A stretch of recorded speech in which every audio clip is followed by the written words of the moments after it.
Chapter 1 is entitled, How It Came to Pass That the Poet Laura Riding saw me several days before my father did. Laura Riding came to visit me on July 12, 1923. I was 1 day old. From 1921 to 1923, Laura and her husband, Louis Gottschalk, lived in Urbana, Illinois, where Louis was an instructor in history at the University of Illinois. My father, Joseph Ward Swain, was also an instructor in the same department. My parents and the Gottschalks lived in the same apartment building on Oregon Street in Urbana. When it came time for me to be born, my father was away from Urbana.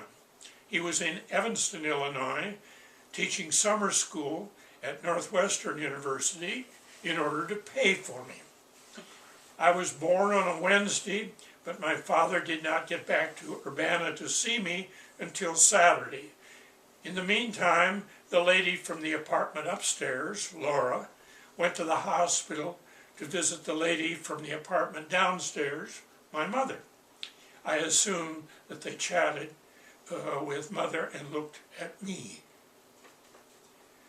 Shortly after my birth, Laura and Louis moved to Louisville, Kentucky, where Louis served as an assistant professor of history at the University of Louisville from 1923 to 25, and was an associate professor from 1925 to 27. In Louisville, Laura and Louis split up and went their separate ways. My mother often said that their problem was that they had only one typewriter, on which Laura wanted to write poetry and Louis wanted to write history. After Louisville, Louis moved to the University of Chicago, where he had a distinguished career as a professor of history. Since Laura was my very first visitor, I have always been interested in her life and accomplishments. She was born in New York City. Originally her name was Laura Reichenthal, but shortly after marrying Louis, she changed Reichenthal to Riding because she thought that Laura Reichenthal Gottschalk was a little too difficult for her readers to pronounce. For several years she published poems under the name of Laura Riding Gottschalk, and thereafter for a number of years she was simply Laura Riding.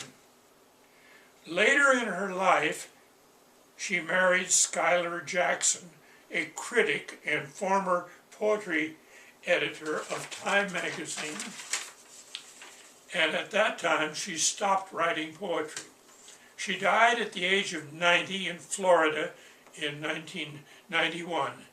In my opinion, her most consequential action was to spend 14 years, from 1926 to 1940, in a tempestuous love affair with Robert Graves, a British writer. Critics believe that Laura wrote the best poetry of her career while she was living with Robert. Her effect on Graves' writing was even more conspicuous. Before meeting Laura, Robert was merely one of a number of poets who came out of World War I together. He was not well known professionally, and he had not achieved much success as an author. Within a few years of meeting her, he was world famous. He wrote his biography, Goodbye to All That, was a popular and financial success.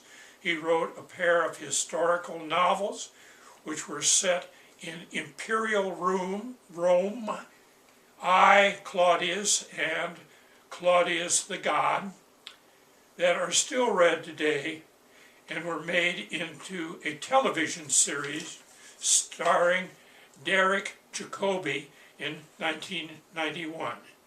He published important poetry. When Laura met him in 1926, he was married to Nancy Nicholson, with whom he had 4 children. Robert and Nancy remained married through the years of his affair with Laura.